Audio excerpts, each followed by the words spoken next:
आज ऐसे कार्यक्रमों की जरूरत है। मैं तो बहुत सौभाग्यशाली हूं कि जब मैं प्रदेश अध्यक्ष था तो प्रातः स्मरणीय अटल बिहारी वाजपेयी जी की देहावसान हुआ। जब स्वर्गलोक पधारे तो उनके अस्थि कलश को लेकर इस बिहार के 7 नदियों में अस्थि कलश को प्रवाहित करने का सौभाग्य मिल रहा था। ऐसे लग रहा था इसके जीवन की और धन्यवाद के क्या। दिन रात बिहार प्रदेश के सभी भारतीय जनता पार्टी के कार्यकर्ता, वैसे लोग जो अटल जी के साथ किए हो उस क्रम में उनके घर पे जाना और इस देश के, इस बिहार के लाखों नर नारी वैसे जो पार्टी में हो या ना हो लेकिन अटल जी के प्रति आस्था रखने वाले लोग सुबह से लेकर अगली सुबह कहीं जब हम लोग उस अस्थि कलश को प्रवाहित कर रहे थे तो कहीं सुबह का 3 बज रहा होगा तो कहीं रात्रि का 11 बज रहा होगा तो कहीं सुबह का 6 बज रहा होगा। यानी 24 घंटे का हर पहर में हम लोगों ने अटल जी की उस अस्थि कलश को प्रवाहित करने का सौभाग्य मिला। ऐसा लग रहा था जैसे एक पुत्र अपने पिता के इस कर्म को पूरा करने का सौभाग्य प्राप्त कर रहा। मेरा जीवन कैसा इतना धन्य मेरा जीवन था। मदन मोहन मालवीय जी न होते तो काशी हिंदू विश्वविद्यालय नहीं होता।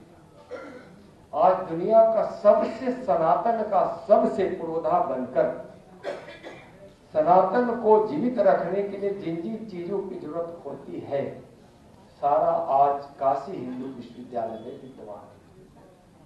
मदन मोहन मालवीय जी को पता था कि अंग्रेजियत की शिक्षा से हमारे भारत को कुसंस्कारित करने का प्रयास कर रहा है। तो आजादी की लड़ाई के साथ साथ इस देश की वर्तमान और आगे की पीढ़ी भी संस्कारित होते रहे और जिसका आधार सनातन हो, हिंदू हो, इसलिए उन्होंने काशी हिंदू विश्वविद्यालय का स्थापना कर सनातन में एक बड़ा योगदान दिया।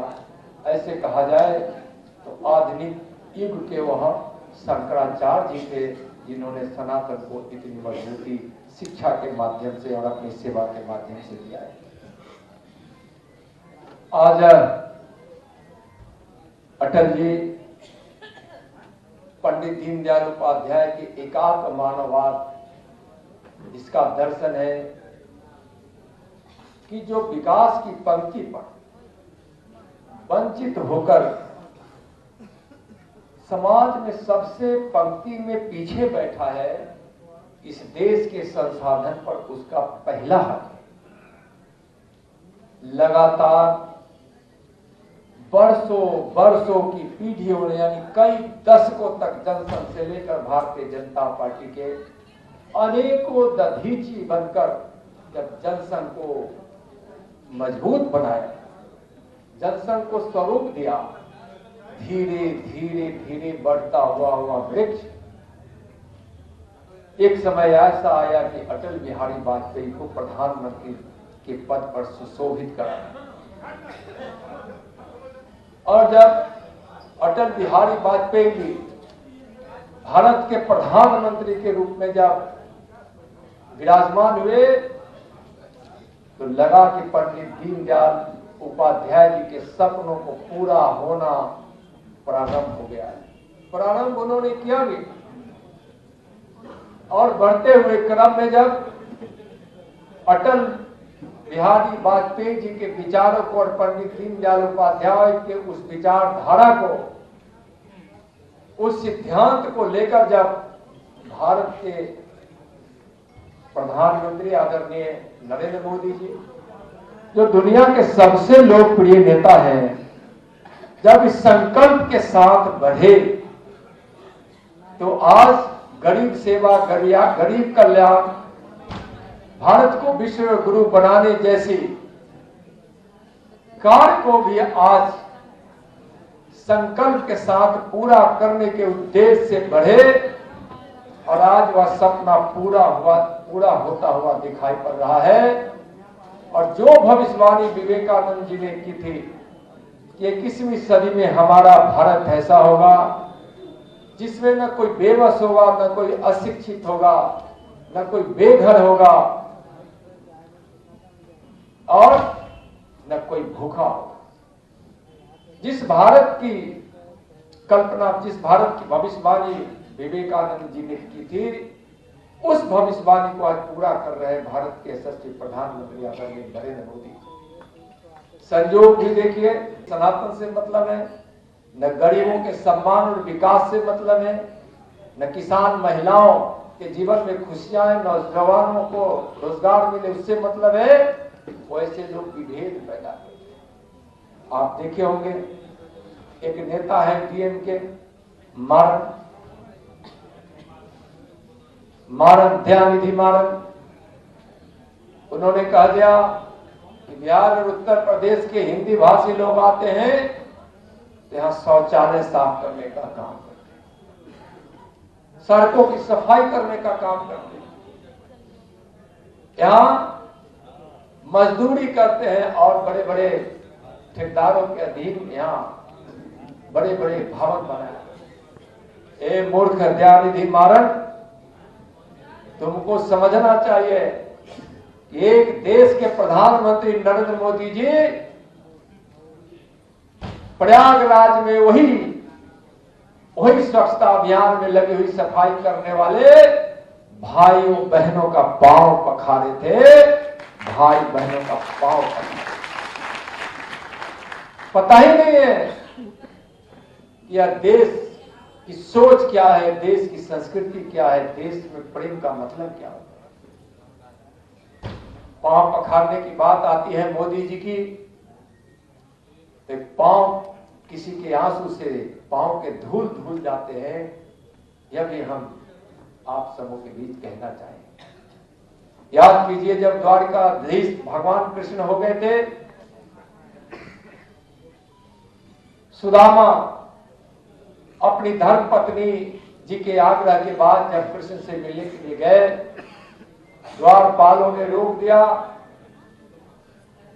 बहुत आग्रह करने के बाद द्वारपाल गया, सुदामा का नाम बताता, उसके पहले ही समझ गए थे कृष्ण की सुदामा आए हैं। जाकर द्वारपाल बोलता है कि एक दुबला पतला व्यक्ति हाथ में लठ्ठी लिए हुए अर्धनग्न और एक पोटली लिए हुए आपसे मिलने की इच्छा जाहिर कर रहा है। कृष्ण सुने भी नहीं, नाम भी नहीं सुने, दौड़ते हुए निकले द्वार की ओर। रुक्मणी को बोले, दास दासियों को बोले, सुदामा आए हैं पांव पखारने के लिए,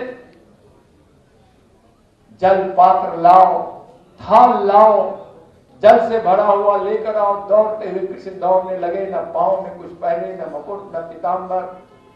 दौड़ते हुए दास दासिया रुक्मणी जब तक जल पात्र लेकर आती तब तक कृष्ण द्वार पर पहुंच गए। सुदामा को देखकर प्रेम में इतने आंसू बहाए, इतने आंसू बहाए, इतने आंसू बहाए, वह प्रेम के आंसू कृष्ण के उस आंसू से सुदामा के पांव के धूल गए। हमारे पांव पखारने वाले मोदी जी को करुणानिधि मान समझेंगे क्यों? दोस्ती भी उनको ऐसी पार्टियों से है जो इस देश को कभी कुछ दिया नहीं है, देश को बर्बाद करने का ही काम कर रहा है। चाहे वह चंद्रशेखर आजाद जब आजादी की लड़ाई लड़ रहे थे, मार पिता इतनी गरीबी में भूखे पेट रहना पड़ता, भूखे पेट रहना पड़ता। एक बार उनके पिताजी बोले, घर में खाने को नहीं, तुम क्रांतिकारी, हम सबका क्या होगा?